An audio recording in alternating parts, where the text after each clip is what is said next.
Hello. आवाज आ रही है सभी को?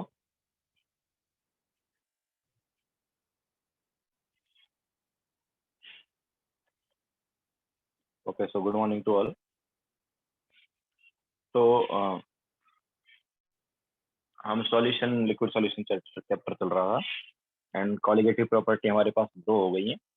एक ऑस्मोटिक प्रेशर, दूसरा था relative lowering in vapour pressure. Now next colligative property जो थर्ड वाली जो कॉलिगेटिव प्रॉपर्टी है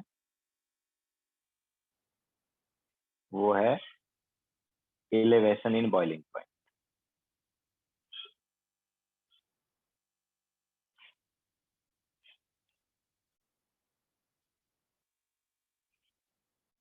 इसको हम डेल्टा टीबी से रिप्रेजेंट करते हैं।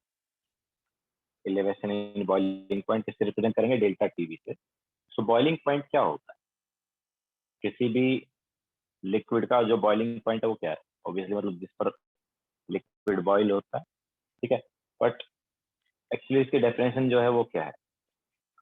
तो ऐसा टेम्परेचर जिस पर लिक्विड का वेपर प्रेशर जो है वो एक्सटर्नल प्रेशर के इक्वल या एटमॉस्फेरिक प्रेशर के इक्वल हो जाएगा, ठीक है। लिक्विड का वेपर प्रेशर जिस टेम्परेचर पर लिक्विड का वेपर प्रेशर एटमॉस्फेरिक प्रेशर या एक्सटर्नल प्रेशर के इक्वल हो जाएगा, उस टेम्परेचर को हम बोलते हैं boiling point. Okay, so temperature at which vapor pressure of liquid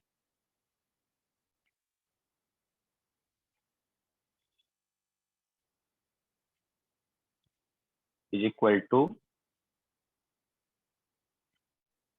atmospheric pressure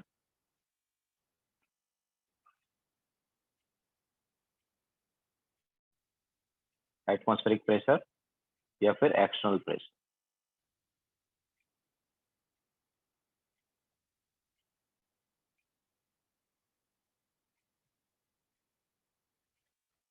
is called boiling point of liquid.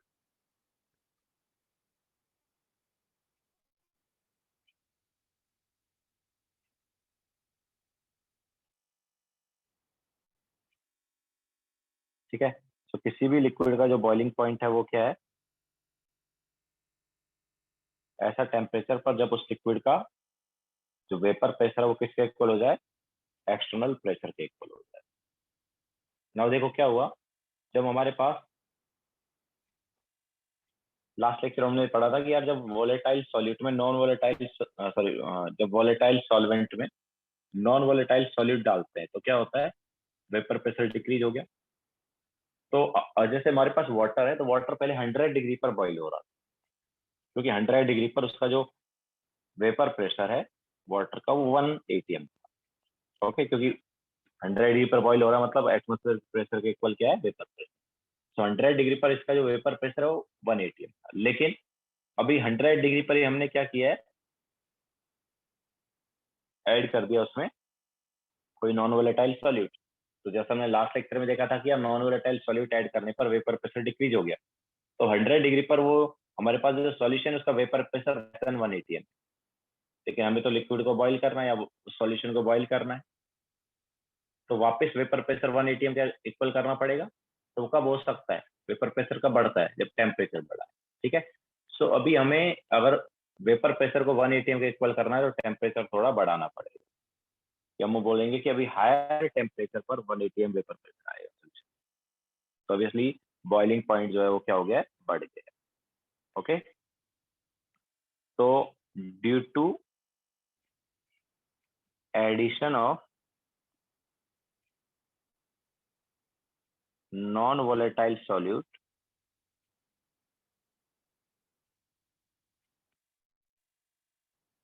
in volatile solvent,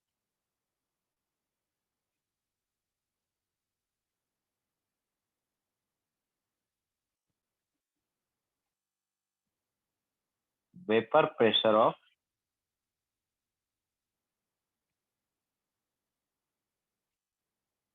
solvent decreases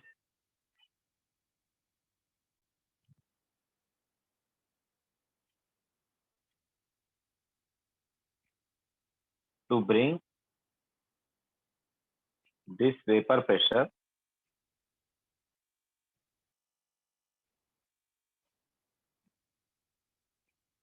equal to atmospheric pressure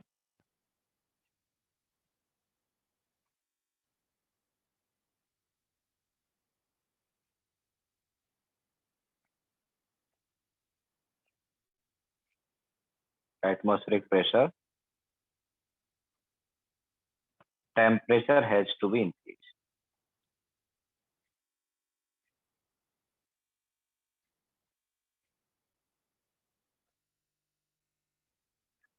ठीक है, सो टेम्परेचर जो है वो इंक्रीज करना पड़ेगा, या हम बोलेंगे कि अभी टेम्परेचर क्या हो जाएगा, पहले से ज्यादा हो जाएगा, जिस पर वो वेपर प्रेशर जो है वो एटमॉस्फेरिक प्रेशर के इक्वल हो।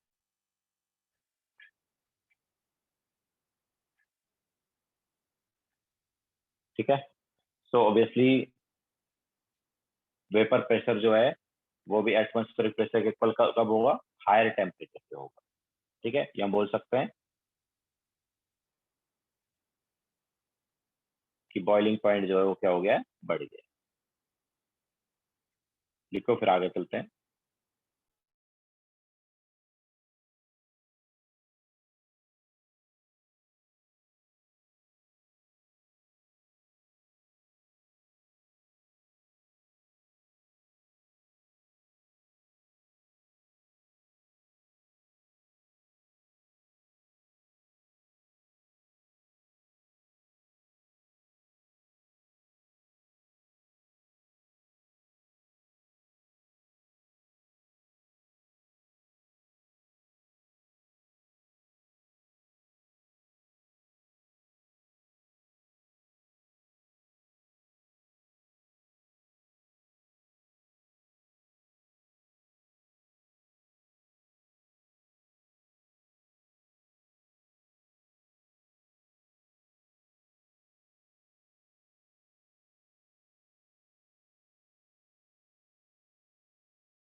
लिख लिया सबने? तो वेपर प्रेशर जो है डिक्रीज हो गया due to addition of non volatile solute in volatile solvent. Vapour pressure decrease हो गया, तो अगर हमें उस वेपर प्रेशर को एक्सटर्नल प्रेशर के इक्वल करना है तो क्या करना पड़ेगा, टेम्परेचर बढ़ाना पड़ेगा। ठीक है, ये हम बोल सकते हैं बॉइलिंग पॉइंट बढ़ जाएगा।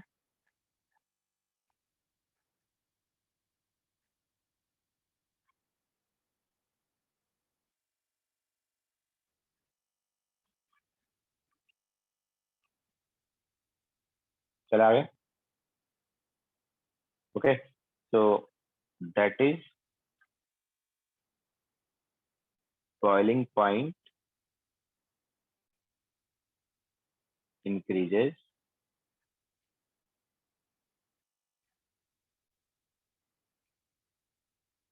this increase in boiling point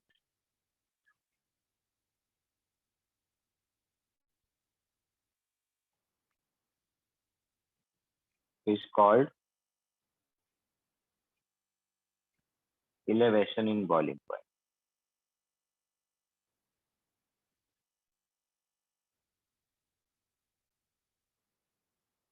ठीक है, जिसको हम ऑब्वियसली डेल्टा टीबी से रिप्रेजेंट करेंगे।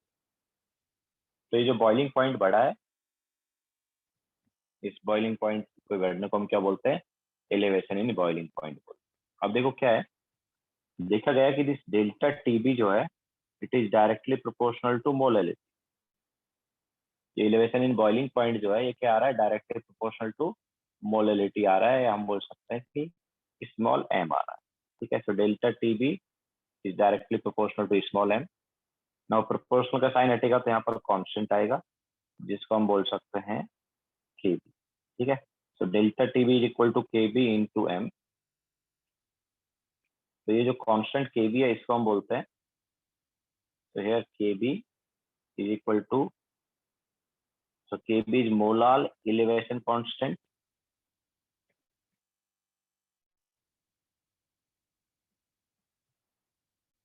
या फिर इसका दूसरा नाम है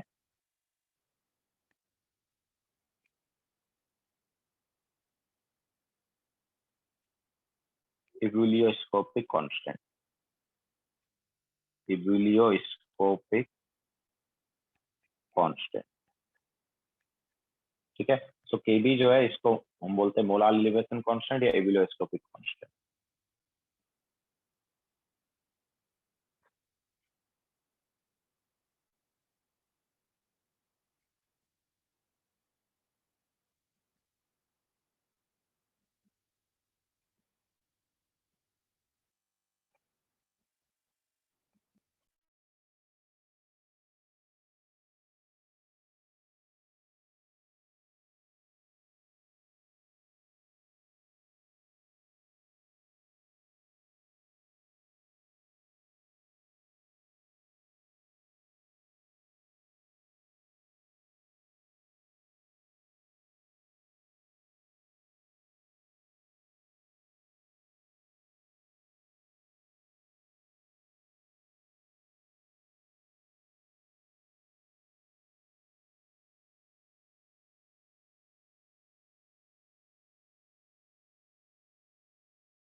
देख लिया सबने?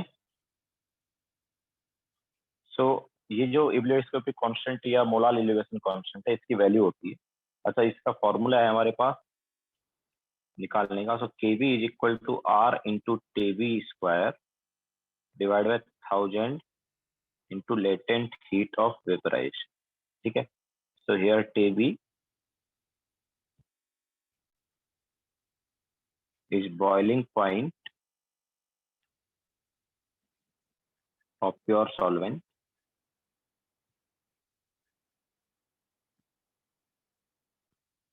LVAP मतलब latent heat of vaporization,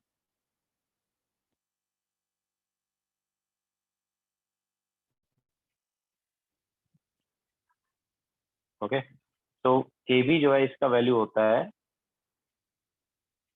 water के लिए, मतलब जनरली वाटर का वैल्यू हमें याद रखना है कि वाटर के लिए केबी जो है उसका वैल्यू क्या है।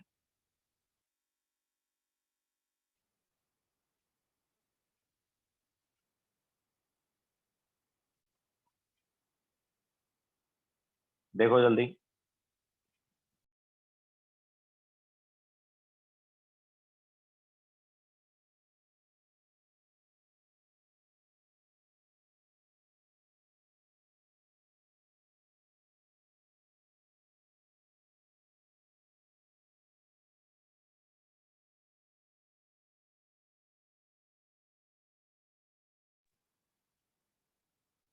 हो गया रे? नाउ जैसे हम बता रहे हैं केबी का वैल्यू वाटर के लिए हमें याद रखना है, जैसे दे दिया जाएगा ये भी। तो 0.5 वाटर के लिए क्या है, 0.5। तो यूनिट क्या होगा? सो केबी का यूनिट क्या होगा? डेल्टा टीबी मतलब केल्विन डिवाइड बाय मोलरिटी का यूनिट है ना। सो it is kelvin kg per mole, kelvin kg per mole, that is unit, ठीक है। So Kb is equal to 0.52 kelvin kg per mole, किसके लिए? For water, okay. तो हमारे पास क्या हो गया है, एलिवेशन हो गया बॉइलिंग पॉइंट में। सो डेल्टा टीबी जो है ये क्या है? T minus TB. T is boiling point of solution end TB is boiling point of solvent. तो अगर हमें टी निकालना है कि किस टेम्परेचर पर बॉइल होगा, तो it is Tb plus delta T, ठीक है।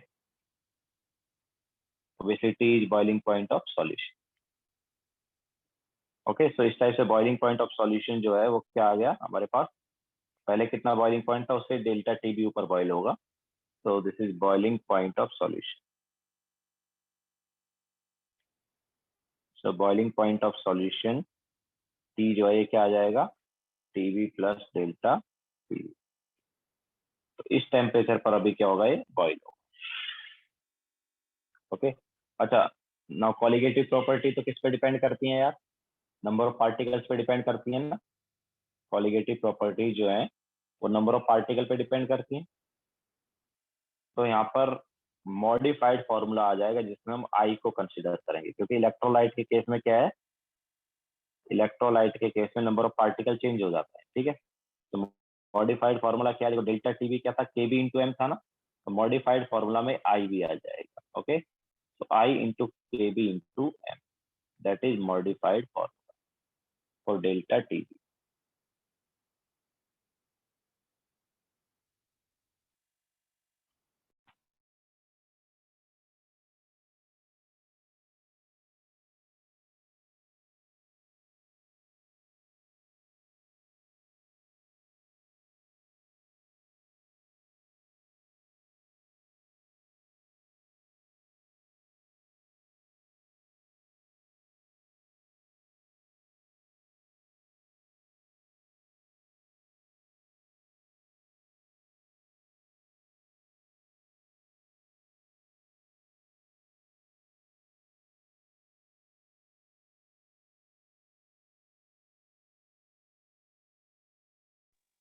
राइल आई क्या होता है भाई, आई क्या होता है, 4 लेक्चर हो गए, आई क्या होता था।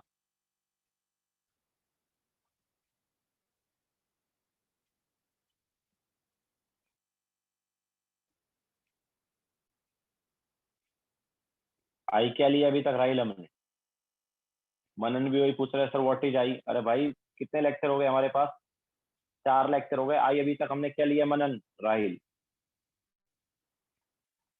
Yes Vaishnavi, i van't Hoff factor है, करेक्ट है।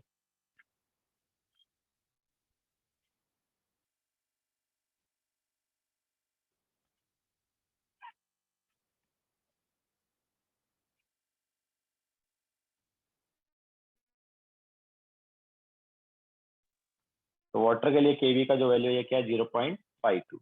Okay, unit obviously kelvin kg per मोल। तो वैसे वह वैल्यू दे देंगे, बट स्टिल वाटर के लिए याद रख लो 0.5। ठीक है, नाउ चलो क्वेश्चन सॉल्व करो इसके बाद। तो क्वेश्चन है फाउंडेशन बिल्डर ऑब्जेक्टिव का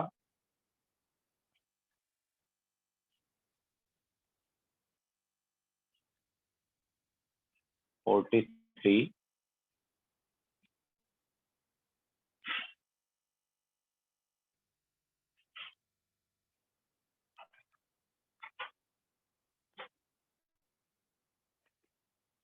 49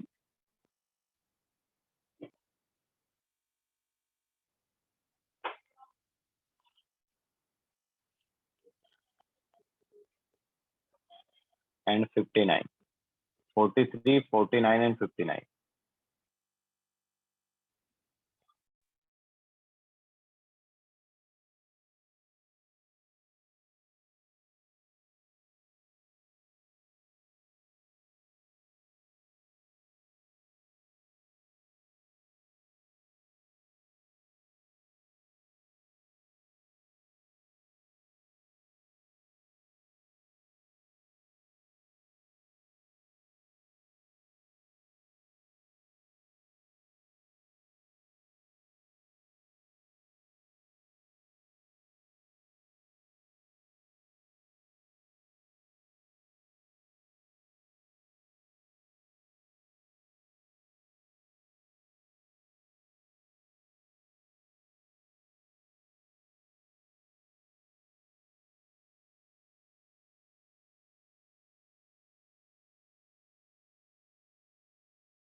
T is boiling point of solution लिखा है ना यार आगे, boiling boiling point of solution is T.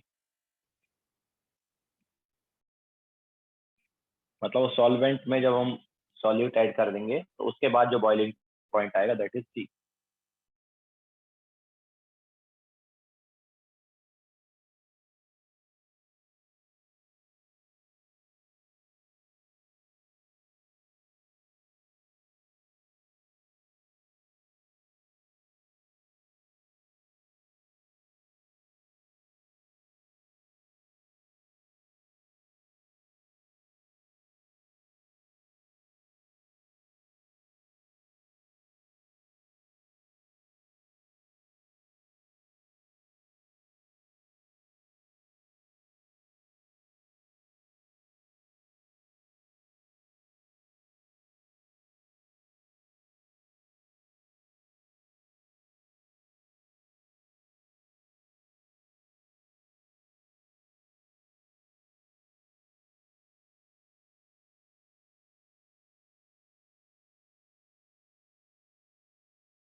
कल के उसमें लिक्विड सॉल्यूशन ही लिखा हुआ है, so we will discuss the booklet, है ना।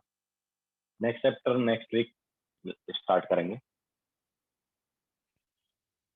कल बुकलेट डिस्कस करेंगे बचा हुआ।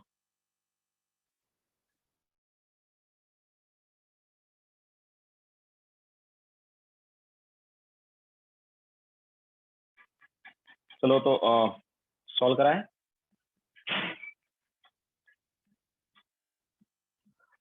तो देखो क्या है हमारे पास,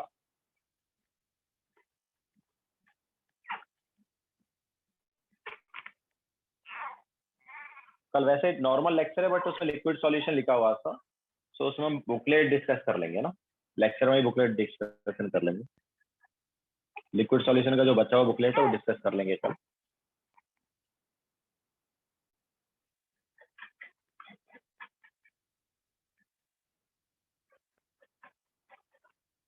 कराएं solve.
Okay, so question number 43 हमें पूछा है कि which aqua solution would possess the lowest boiling point. अब देखो हमारे पास बॉइलिंग पॉइंट जो है वो क्या है सॉल्यूशन का, it is Tb plus delta TB, है ना। तो टीबी तो बॉइलिंग पॉइंट ऑफ सॉल्वेंट है, वो तो चेंज होगा नहीं, है ना। बॉइलिंग पॉइंट ऑफ सॉल्वेंट तो फिक्स है, तो जितना ज्यादा डेल्टा टीबी होगा उतना ज्यादा बॉइलिंग पॉइंट ऑफ सॉल्यूशन आएगा।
तो जितना ज्यादा डेल्टा टीबी होगा उतना ज्यादा बॉइलिंग पॉइंट आ जाएगा। डेल्टा टीबी क्या है वैसे, केबी इंटू आई इंटू केबी इंटू एम, है ना। तो जितना ज्यादा डेल्टा टीबी होगा, अब देखो इसको ऐसे देख सकते हैं कि यार केबी तो सेम है ना। सो आई इंटू एम जो है, जितना ज्यादा होगा उतना ही ज्यादा डेल्टा टीबी, और उतना ही ज्यादा अपने पास क्या हो जाएगा, टी हो जाएगा, मतलब बॉइलिंग पॉइंट ऑफ सॉल्यूशन। ठीक है, तो हमें आई इंटू एम देखना है कि आई इंटू एम की वैल्यू किसकी सबसे ज्यादा और किसकी सबसे कम है। ओके, तो अगर हम बात करेंगे NaCl की, तो NaCl का आई इंटू एम क्या होगा, आई उसका 2 है और एम क्या होगा, मोललिटी क्या होगा, देखो 1% सॉल्यूशन है ना। कि रिया केबी तो यार सॉल्वेंट का है ना, ये सारे सॉल्यूशन एक्वस हैं, सॉल्वेंट मतलब क्या है, वाटर है सभी में, समझ आया। केबी किसका सॉल्वेंट का है, और केबी सॉल्वेंट का है, तो सॉल्वेंट तो वाटर है। तो आई इंटू एम जो है वो क्या होगा, तो आई 2 हो गया, व्हाट अबाउट एम, मोलैलिटी क्या है? सो 1% सॉल्यूशन बोला है तो हम बोल सकते हैं कि अगर हम 100 ग्राम सॉल्यूशन ले लेंगे तो उसमें 1 ग्राम सॉल्यूट हो गया ना, तो 1 ग्राम सॉल्यूट हो गया तो 1 डिवाइड बाय मोलार मास 58.5, ठीक है। एंड ये नंबर ऑफ मोल्स हो गए, divide by weight of solvent 99 आ गया फिर, एंड केजी के लिए यहाँ पर 1000, ठीक है। तो ये हमारे पास NaCl का आ गया। इसी टाइप से यूरिया का अगर हम देखेंगे तो यूरिया में भी इसी टाइप से I इंटू एम क्या हो जाएगा? तो यूरिया का हमारे पास आएगा, यूरिया का I जो है 1 है एंड परसेंटेज वही है, तो 1 डिवाइड बाय मोलार मास यहाँ पर क्या यूरिया का 60 एंड देन ये 99 इंटू 100, तो 99 और सॉरी 1000 वाला ये वाला पार्ट तो सेम ही है सभी के लिए, क्योंकि वेट ऑफ सॉल्वेंट सब में सेम हो गया परसेंट के अकॉर्डिंग, एंड केजी में कन्वर्ट करें तो 1000 भी आ रहा है सब में, है ना। इसके अलावा ग्लूकोज के लिए क्या होगा? ये ग्लूकोज के लिए I इंटू एम क्या, I क्या है ग्लूकोज का? मोलैलिटी क्या होता है यार? It is number of moles of solid divide by weight of solvent in KG. तो 1% सॉल्यूशन दिया है, मतलब वेट ऑफ सॉल्यूशन अगर तुम 100 ग्राम लेते हो तो 1 ग्राम सॉल्यूट हुआ, तो 1 gram solute divide by molar mass that is number of moles, and molality के लिए डिवाइड बाय क्या करेंगे? वेट ऑफ सॉल्वेंट, तो weight of solvent is 99 but kg के लिए 1000 लेंगे, समझ आया?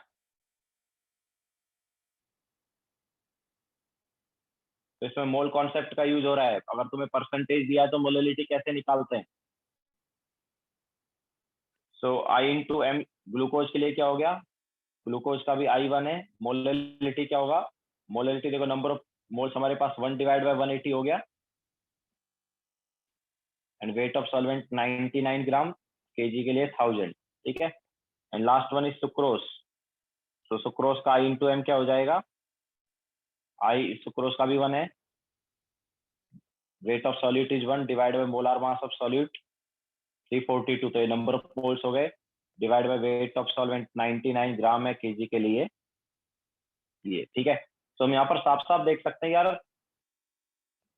1000/19 तो सब में आ रहा है, ठीक है। तो ये वाला पार्ट देखो सबसे ज्यादा किसमें और सबसे कम किसमें,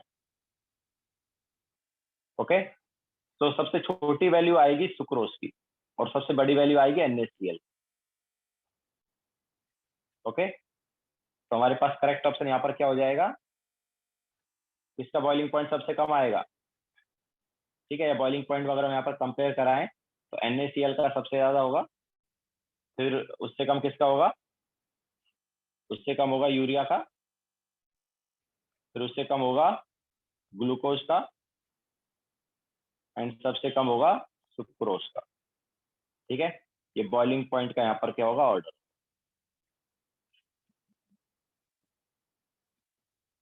क्लियर है सबको?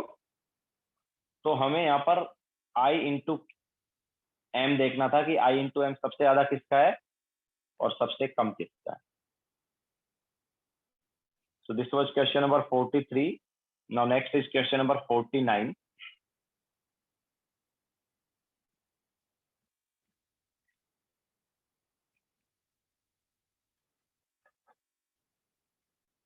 तो 49 में हमें दिया है solution containing 28 gram phosphorus in 315 gram of CS2। यहाँ पर सॉल्वेंट क्या है? CS2 है और सॉलिड फॉस्फोरस है। Boils at 47.9 degree. तो देखो बॉइलिंग पॉइंट कितना था? 46.3 था उसका प्योर सॉल्वेंट का, बट ये बॉइल हो रहा है 47.9 पर। तो डेल्टा टीबी क्या है इसका? 47.9 माइनस 46.3 कितना है ये आ गया 1.6। तो डेल्टा टीबी 1.6। तो what will the molecular formula of phosphorus? अगर हम बोलते हैं कि molecular formula of phosphorus is PX, ठीक है। और फॉर्मूला क्या है? PX है। तो मोलार मास क्या होगा? मोलार मास हो जाएगा हमारे पास, इसका 31 होता है एटॉमिक मास, और 31 into x that will be molar mass, okay. तो नाउ, या फिर अज्यूमिंग कंप्लीट एसोसिएशन वो बोल रहा है, तो हम इसको ऐसे भी बोल सकते हैं कि हमारे पास आई निकाल लें। चलो आई के टर्म्स में ले लेते हैं, ठीक है। हमारे पास जो है NP गिव्स PN ऐसा है, इसका 1 हुआ, इसका 0, देन 1 में से N रिएक्ट कर गया, अच्छा कंप्लीट एसोसिएशन बोल रहा है वो, ठीक है। तो मैं बोलूंगा अल्फा रिएक्ट करेगा तो इसका कितना बनेगा, अल्फा बाई एन बनेगा। एंड एन टोटल क्या आ गया, एन टोटल आ गया 1 minus alpha plus alpha by n. Okay, इसके अलावा कंप्लीट एसोसिएशन है तो अल्फा की वैल्यू 1 ले सकते हो तुम। Okay, so it is equal to 1 minus 1 plus 1 by n, ये हम बोल सकते हैं 1 बाई एन आ गया तब, और alpha equal to 1, complete association बोला है। तो एन टोटल 1 बाई एन आ गया, तो आई की वैल्यू क्या हो जाएगी, 1 बाई एन हो जाएगी, ठीक है। तो हमारे पास फॉस्फोरस जो है वो था, एंड उसका आई क्या आ गया, 1 बाई एन आ गया। Now delta T B is equal to I into K B into m. Now what is delta T b, delta T B is 1.6, i की वैल्यू हो गई 1 बाई एन, के बी की value कितना दिया है, के बी का value दिया हमें 2.34, एंड मोलरिटी क्या होगा, मोलरिटी देखो 28 ग्राम सॉल्यूट है, divide by molar mass 31, divide by weight of solvent in KG. तो यहाँ पे एन देखो क्या आएगा, it is 2.34 into 28 into 1000 divide by 1.6 into 31 into 315। तो एन की वैल्यू क्या आ रही है, 4 आ रही है क्या।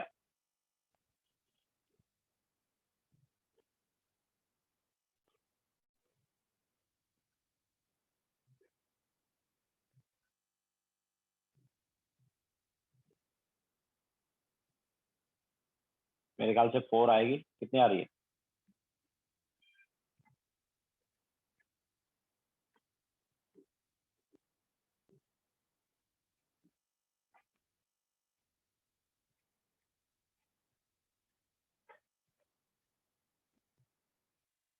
ओके। सो 4.19 आ रहा है, obviously we can take it as 4, क्योंकि इंटीजर में रह गए। तो एन की वैल्यू यहाँ पर क्या आ गई है, 4 आ गई।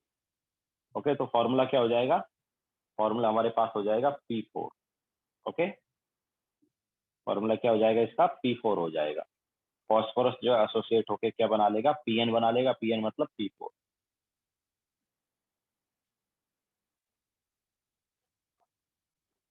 सो this is question number 49। Then इसके बाद नेक्स्ट क्या है, 59 है।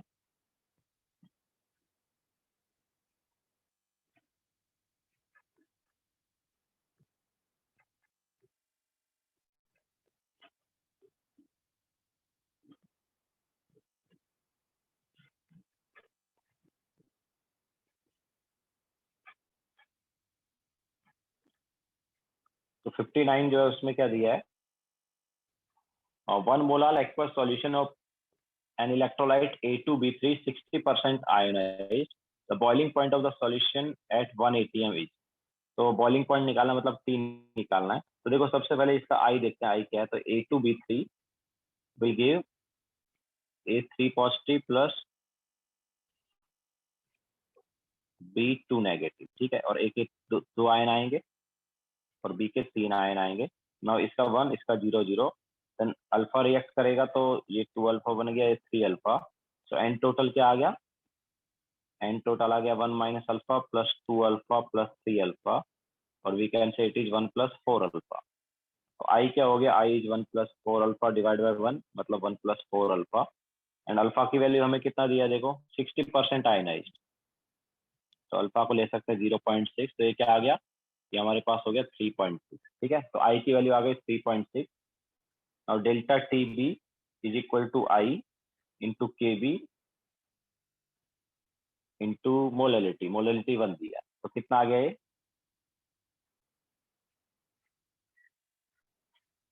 तो हमारे पास आ गया 1.8752, ठीक है। सो डेल्टा टी बी जो है वो हो गया 1.8752। मतलब अभी हमारे पास ये कितने टेम्परेचर पे बॉईल करेगा, कितने हायर टेम्परेचर पे बॉईल करेगा, 1.8752 पर। So what is boiling point, तो boiling point is, oh sorry, it is 3.4, है ना, 3.4 आएगा।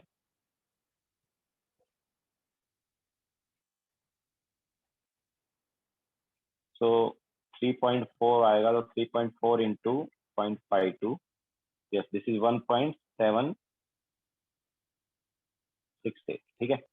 सो अभी बॉइलिंग पॉइंट क्या हो जाएगा सॉल्यूशन का, तो boiling point of solvent plus delta TB. तो बॉइलिंग पॉइंट ऑफ सॉल्वेंट कितना था, कितने पे बॉइल हो रहा था पहले 373 पर, अभी कितने पे बॉइल होगा 1 प्लस 1.768, कितने हायर पर बॉइल होगा, मतलब 374.768 कैलोरी पर।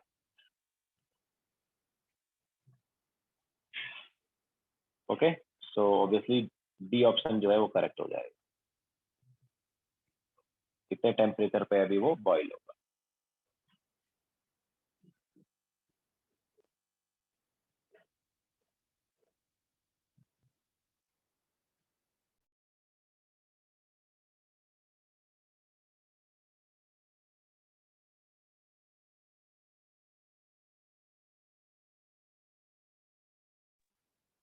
ईशान देखते हैं अभी वो, पता नहीं।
ओके, सो ये हमारे पास हो गया थर्ड कॉलिगेटिव प्रॉपर्टी, जो कि था एलिवेशन इन बॉइलिंग पॉइंट। ठीक है, नाउ हम चलते हैं नेक्स्ट कॉलिगेटिव प्रॉपर्टी पर,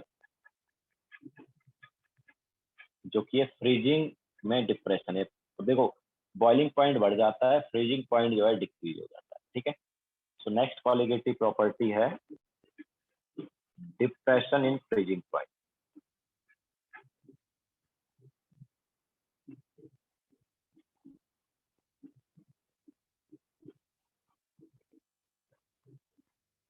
इसको हम डेल्टा टी एफ से रिप्रेजेंट कर सकते हैं, depression in freezing point delta T F.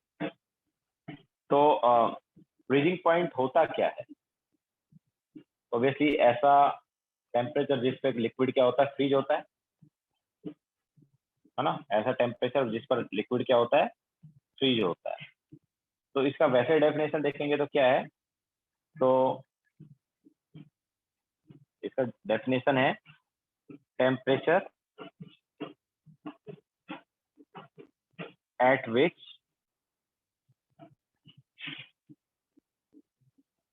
Vapour pressure of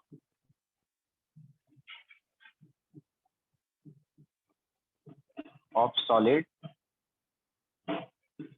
and its liquid,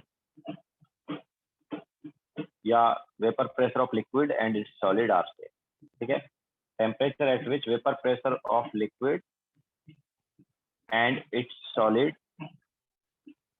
are same is called freezing point of liquid।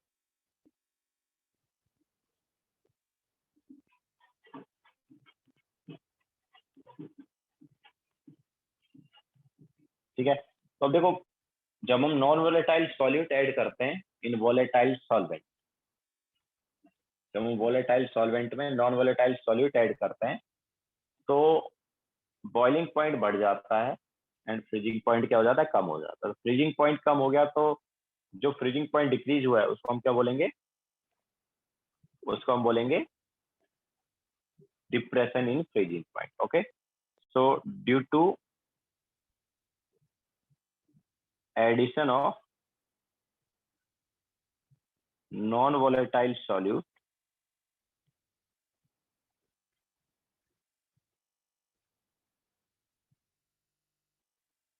in volatile solvent,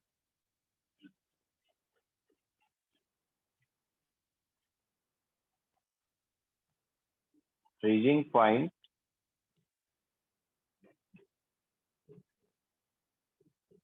of solvent decreases,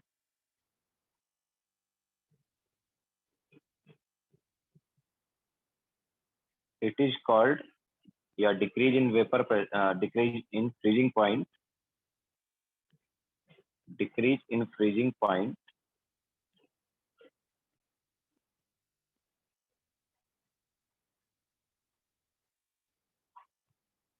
is called depression in freezing point.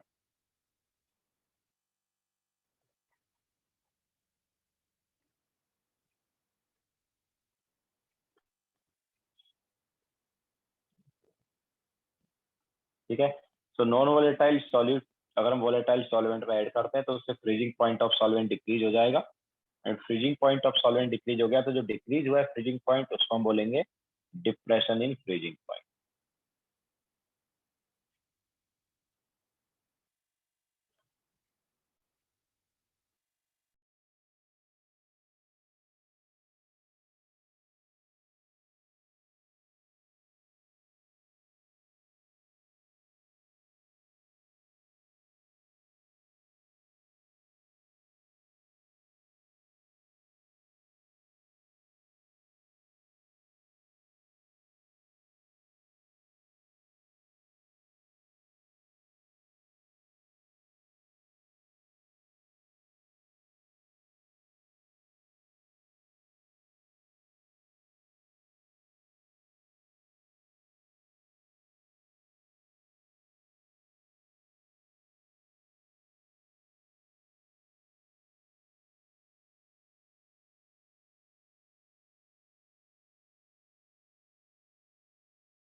लिख लिया सबने? तो ये depression in freezing point है, ये भी molality के ही directly proportional होगा। ठीक है, so delta T f is also directly proportional to molality. हम बोल सकते हैं delta T f is directly proportional to m. तो यहाँ पर भी प्रोपोर्शनल का साइन हटेगा तो कांस्टेंट आएगा जिसको हम बोलेंगे के एफ। तो व्हाट इज के F? So here KF is, वो था molar depression constant, sorry molar elevation constant, ये हो जाएगा molar depression constant.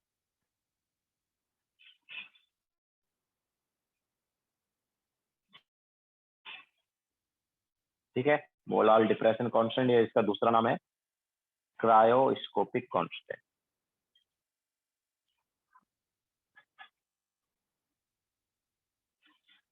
Molar depression constant या क्रायोस्कोपिक कांस्टेंट। तो इसके लिए फॉर्मूला है R इंटू, लास्ट टाइम फॉर्मूले में क्या था? टीवी था। ओके, अभी फॉर्मूले में TF रहेगा। सो R इंटू TF का square divide by 1000 into latent heat of last time क्या था? वेपराइजेशन, अभी फ्यूजन होगा।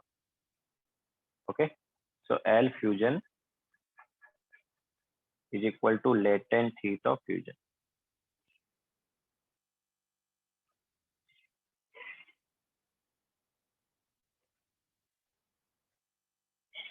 ओके, लिखो फिर आगे चलते हैं।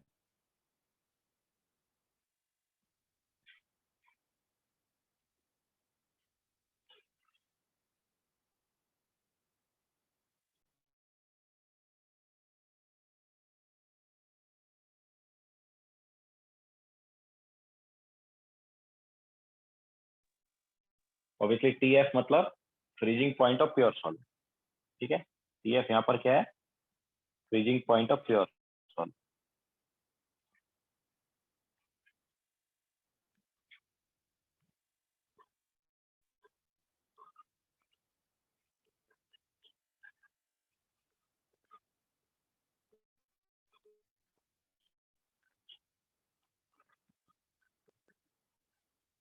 तो जैसे वाटर के लिए हमने के भी बताया था, वैसे ही वाटर के लिए KF भी होगा।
No Ishan, TB boiling point है, TF फ्रीजिंग पॉइंट है। जैसे वाटर का बॉइलिंग पॉइंट 100 ग्राम है, तो 100 डिग्री है, और फ्रीजिंग पॉइंट 0 डिग्री है। Okay, so this is latent heat of fusion and TF KF। Now KF जो है वाटर के लिए क्या होगा, तो KF is equal to 1.86। Unit क्या होगा, यूनिट ऑब्वियसली जो लास्ट टाइम था वही रहेगा, केल्विन केजी पर मोल। इसके लिए ये फॉर वाटर, ठीक है। सो वाटर के लिए KF जो है उसकी वैल्यू हो जाएगी 1.86। यूनिट क्या होगा, केल्विन केजी पर मोल, ठीक है। जैसे मैंने बताया, जनरली वैल्यू तुम्हें KF की एंड KB की वो दे देंगे, बट अगर नहीं दिया है तो तुम याद रख सकते हो। ओके, नाउ तो डेल्टा TF जो है वो क्या है, डेल्टा TF अपने पास क्या, फ्रीजिंग पॉइंट क्या हुआ, फ्रीजिंग पॉइंट जो है वो क्या हुआ है, फ्रीजिंग पॉइंट डिक्रीज हो गया ना, ठीक है। सो इनिशियल फ्रीजिंग पॉइंट ज्यादा था, फाइनल वाला कम है, मतलब प्योर सॉल्वेंट का ज्यादा था एंड सॉल्यूशन का कम है। तो delta TF will be TF minus T, या हम यहाँ से T बोल सकते हैं। T ऑब्वियसली क्या हो गया, freezing point of solution.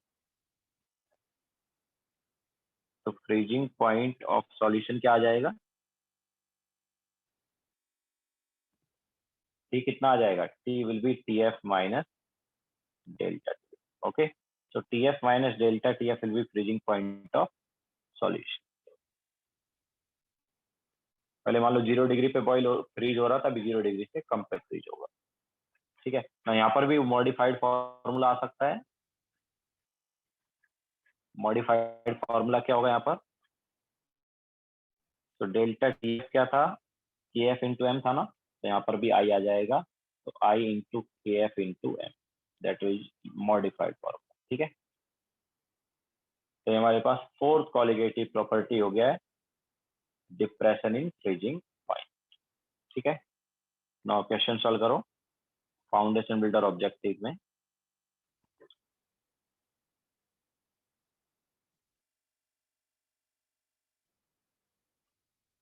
Question number 41।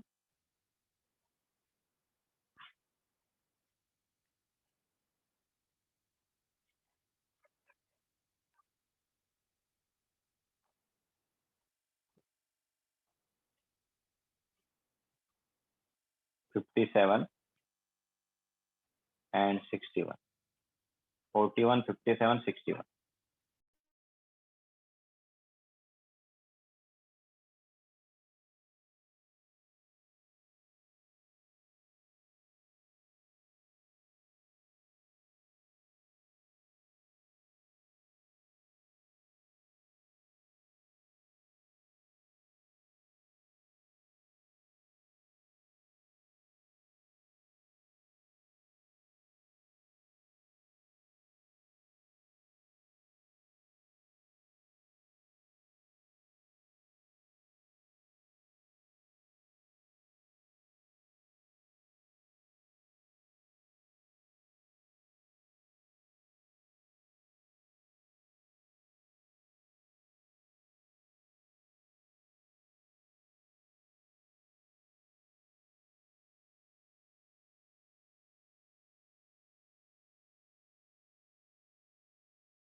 आएगा आंसर?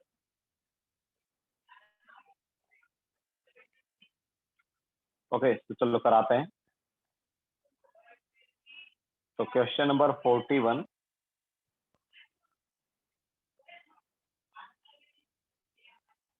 तो 41 में क्या है? 0.48 gram of substance is dissolve in 10.6 gram of C6H6. The freezing point of benzene is lowered by 1.8 degree.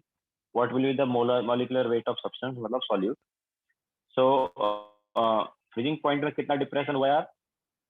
1.8 का। तो 1.8 should be equal to, ये क्या डेल्टा TF है, तो it should be equal to, अब देखो आई के बारे में कुछ इन्फॉर्मेशन है नहीं, तो ऑब्वियसली इसको नॉन इलेक्ट्रोलाइट लेंगे या आई को 1 लेंगे।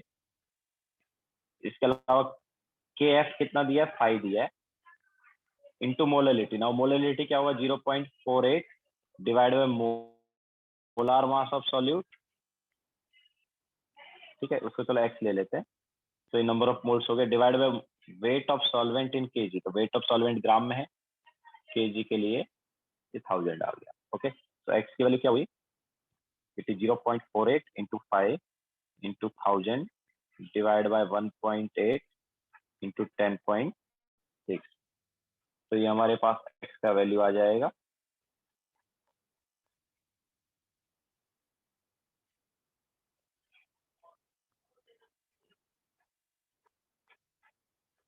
तो ये आ रहा है 125.78 या 79। ओके, तो ये हमारे पास आ गया molecular weight of substance. Sir what about Kf? Kf लिया ना भाई Riya? This 5 is nothing but Kf. 5 जो है केएफ ही है ना रिया?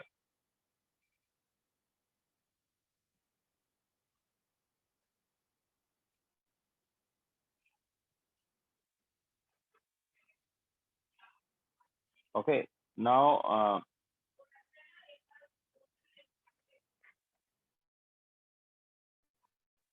Next is question number 57।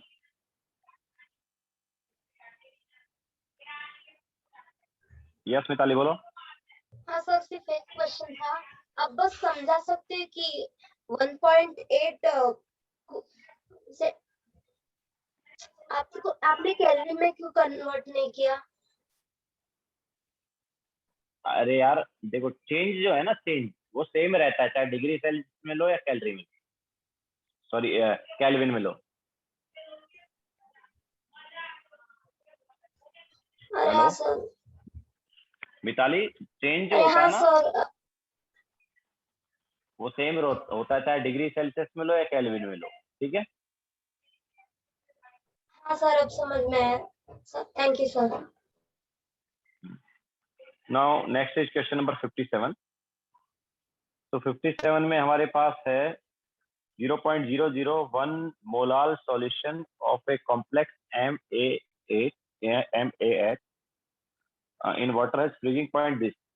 तो देखो 0 डिग्री पे फ्रीज होता था, अभी -0.00558 पे फ्रीज हो रहा है। मतलब डेल्टा TF क्या है अपने पास? 0.00558। ठीक है, वाटर जो है 0 डिग्री पे फ्रीज हो रहा है, अभी इतने माइनस में इतने फ्रीज हो रहा है, मतलब ये हमारे पास डेल्टा TF आ गया। तो delta TF is equal to I into KF water का 1.86 इंटू मोलिलिटी क्या दिया? 0.001। ठीक है, तो यहाँ से आई की जो वैल्यू है वो क्या आ रही है? आई की वैल्यू यहाँ से 5 आ रही है। ठीक है, तो किसके केस में आई 5 होगा बताओ यार? 5 आ रहा है, सॉरी आई का वैल्यू 4 आ रहा है। तो किसके केस में आई का वैल्यू 4 होगा? आई 4 जो है लास्ट वाले में रहेगा ना, 4 आयन केस में आएंगे। 4 आयन हमारे पास आएंगे, मतलब हमारे पास Ma8 है ना, तो इसके 4 आयन कब हो सकते हैं? जब ये हमारे पास एक्चुअली क्या हो, इस टाइप। ठीक है, तो एक आयन तो इसका और 3 आयन एक है। ओके, तब जाके आई हमारे पास क्या होगा? 4 हो जाएगा।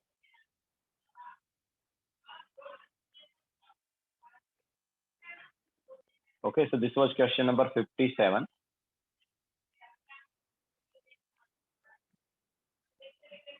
Then question number 61.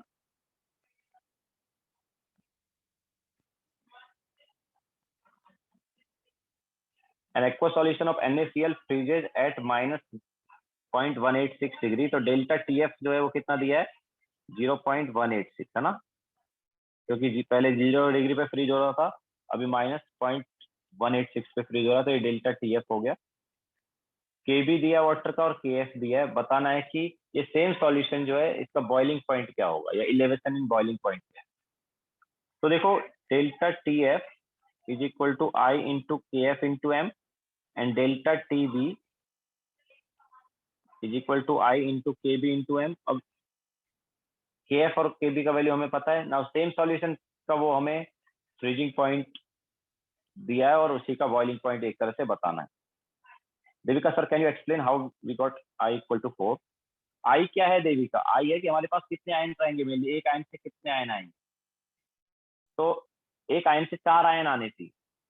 4 आयन देखो यहाँ पर कब आएंगे, जब Ma8 जो है इस टाइप से रहेगा, एक आयन ये बड़े वाले ब्रैकेट का और 3 आयन इसके। समझ आया? तो इट्स 3 नॉट 4। क्या बात कर रहे हो? ओ सॉरी, आई की वैल्यू 3 आ रही है क्या?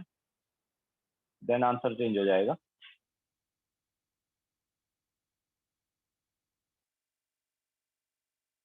या सॉरी, आई की वैल्यू 3 आ रही है, सॉरी।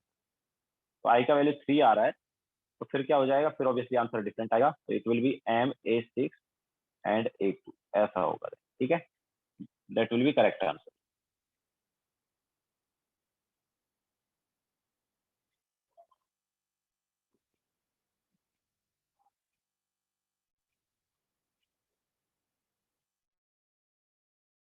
तो कौन सा होगा करेक्ट आंसर? सी वाला हो जाएगा। नाउ वापस 60 मिनट पर चलते हैं। सो अच्छा, नाउ सेम सॉल्यूशन की बात हो रही है तो ऑब्वियसली मोलैलिटी सेम लेंगे। ठीक है, तो डेल्टा TB, अच्छा आई भी सेम होगा बिकॉज NaCl की बात कर रहे हैं। So delta TB upon delta TF is equal to क्या आएगा, KB upon KF। Okay, so delta TB क्या आ जाएगा, delta TF into KB by KF। So what is delta TB? Delta TF कितना है, 0.186 इंटू KB कितना है, 0.52 divide by KF कितना है, 1.86। तो क्या आया ये delta TB? It is 0.05। Clear है क्या?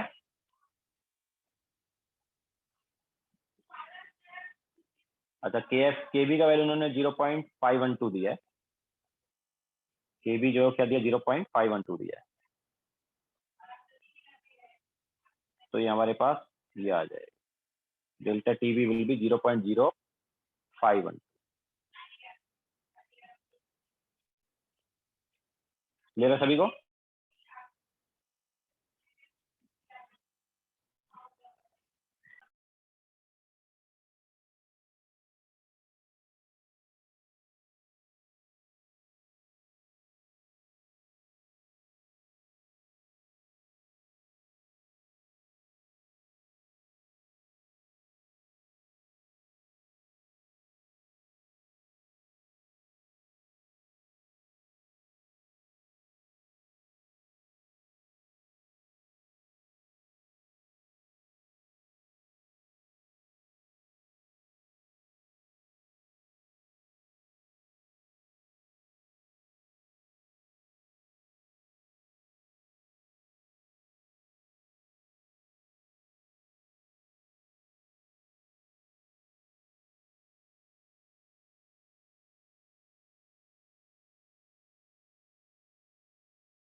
हो गया ना? तो ये हमारे पास हो गया कोलिगेटिव प्रॉपर्टी वाला part. Okay, now chapter almost finish का एक छोटा सा पार्ट और बचा है जो कि दिया है, NCERT में भी दिया है और वो सिलेबस में है वैसे, बट उससे जनरली क्वेश्चन नहीं आते हैं। तो नेक्स्ट हम यहाँ पर लेंगे हेनरीज लॉ।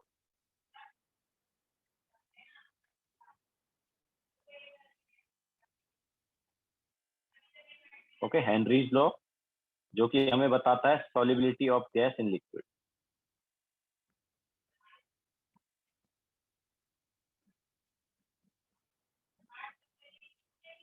हेनरीज लॉ जो है वो क्या बताता है, गैस का सॉल्युबिलिटी बताता है किसमें, लिक्विड। तो हेनरीज लॉ क्या बोलता है, ये बोलता है कि the solubility of gas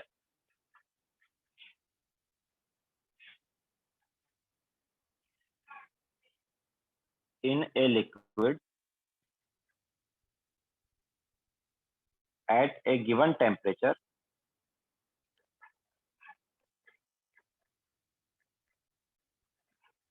is directly proportional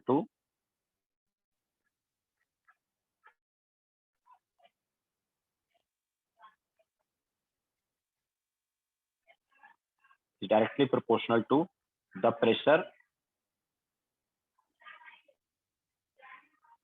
at which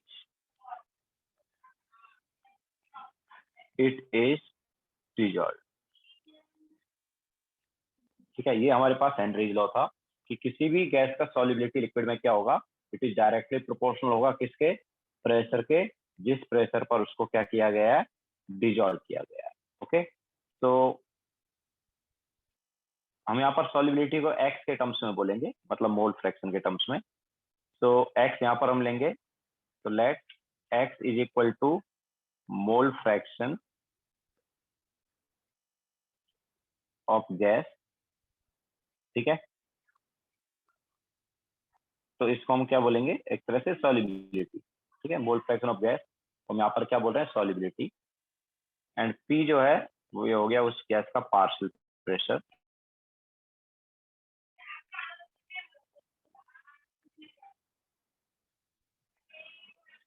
तो जो सॉल्युबिलिटी है वो क्या हो गया, डायरेक्टली प्रोपोर्शनल हो गया पी के। ठीक है, या फिर हम इसको ऐसा भी बोल सकते हैं कि P is directly proportional to X. तो पार्शियल प्रेशर और डायरेक्टली प्रोपोर्शनल टू एक्स हो गया। तो यहाँ पर जब प्रोपोर्शनल का साइन हटता है तो एक कांस्टेंट आता है जिसको हम बोलते हैं Henrys constant. Okay, so it is के एच इंटू एक्स। के एच जो है वो क्या है, हियर के एच इज हेनरीज कांस्टेंट।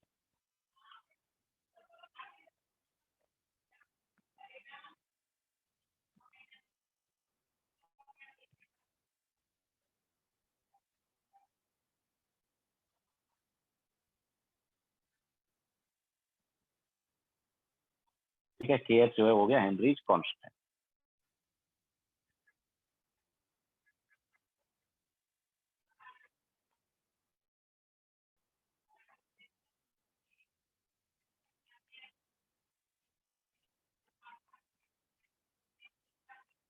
तो ये हमारे पास है हेनरीज लॉ।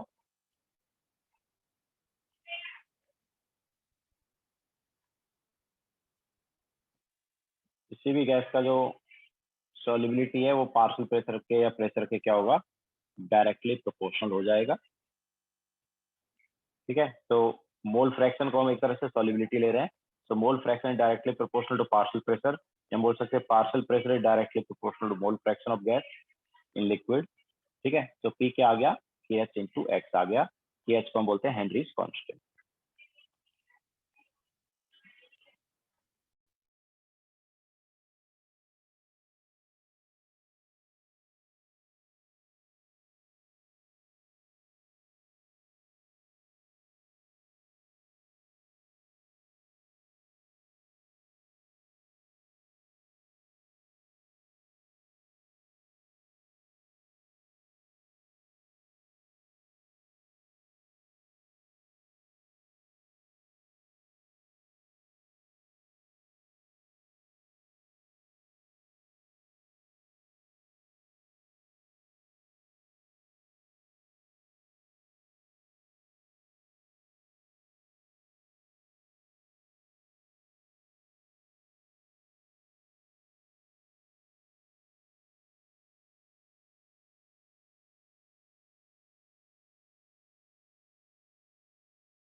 के एच ऑब्वियसली हेनरीज कांस्टेंट है, अलग अलग गैस के लिए अलग अलग वैल्यू रहेगा,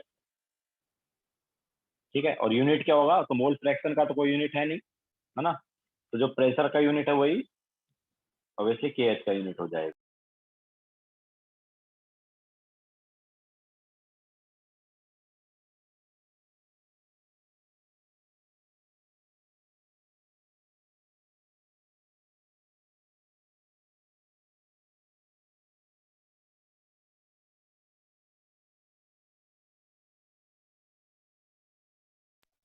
लिख लिया सबने? तो जो यूनिट वगैरह है वो क्या हो जाएगा,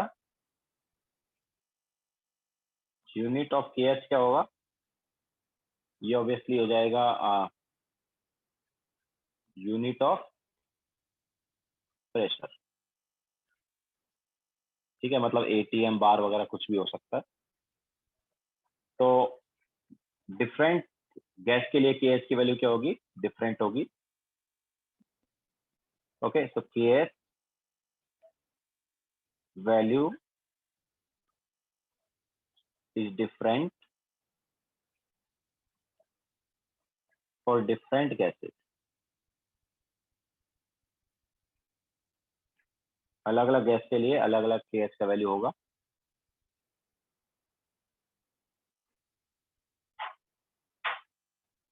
इसके अलावा अगर हमारे पास कोई पर्टिकुलर गैस की बात करेंगे, तो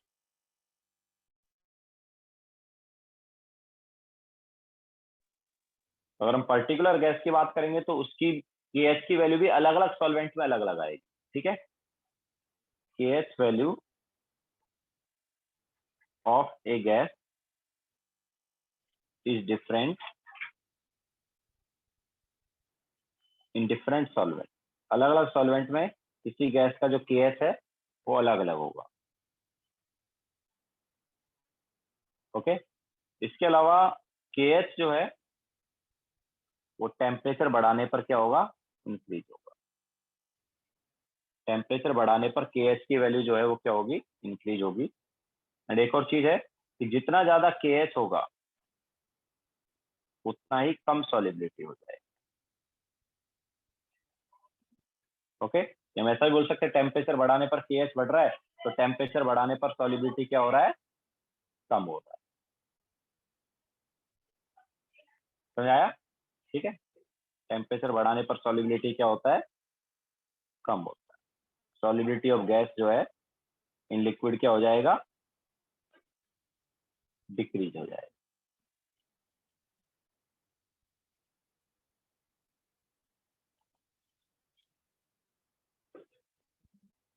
क्लियर है?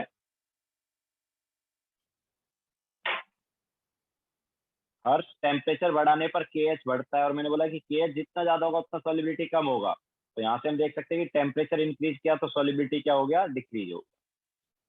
तो गैस हमारे पास किसी लिक्विड में है और हम वहां पर अगर टेम्परेचर बढ़ा दें तो सॉलिबिलिटी क्या हो जाता है, डिक्रीज हो जाता है, ठीक है। गैस का लिक्विड में सॉलिबिलिटी डिक्रीज हो जाएगा अगर हम टेम्परेचर क्या करेंगे, बढ़ा देंगे।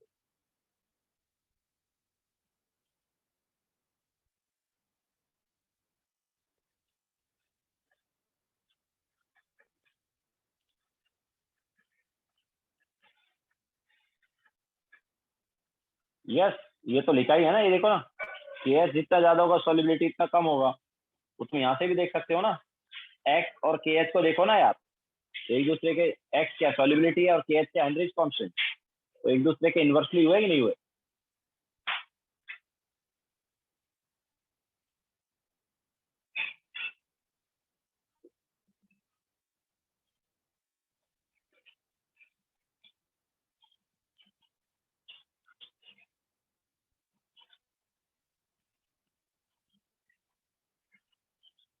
Yes obviously yes.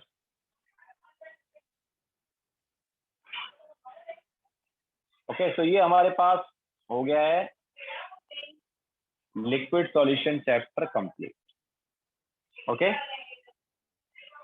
नाउ तो ऑब्वियसली होमवर्क जो है ऑब्वियसली फुल मॉड्यूल रहेगा, फुल चैप्टर होगा, एंड कल हम डिस्कस करेंगे बचा हुआ बुकलेट। तो होमवर्क जो है वो फुल चैप्टर।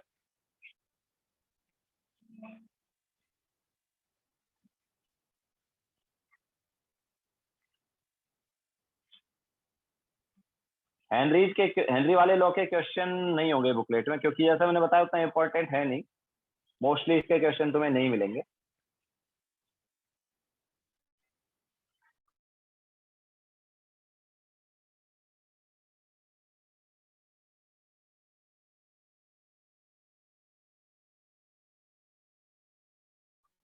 रोहन, एक चैप्टर और बचा है फिजिकल में, न्यूक्लियर केमिस्ट्री, उसके बाद कंप्लीट हो जाएगा। तो KH वैल्यू जो है अलग अलग गैस के लिए अलग अलग रहता है। इसके अलावा पर्टिकुलर गैस का भी KH चेंज हो सकता है अगर हम अलग अलग सॉल्वेंट लेंगे तो।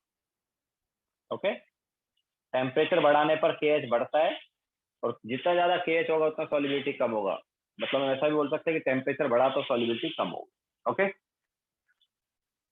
तो दैट्स इट। आज का लेक्चर यहीं पे एंड होगा। फुल चैप्टर जो है होमवर्क है। पता नहीं रोहन, लेट्स सी। तो लेक्चर यहीं पे एंड करते हैं।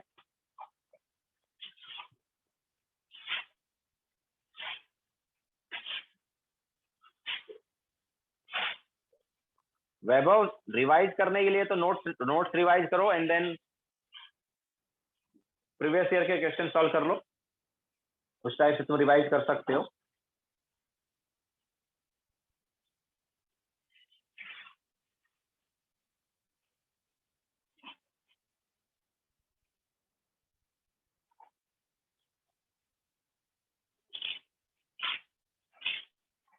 ठीक है, तो चलो एंड करते हैं।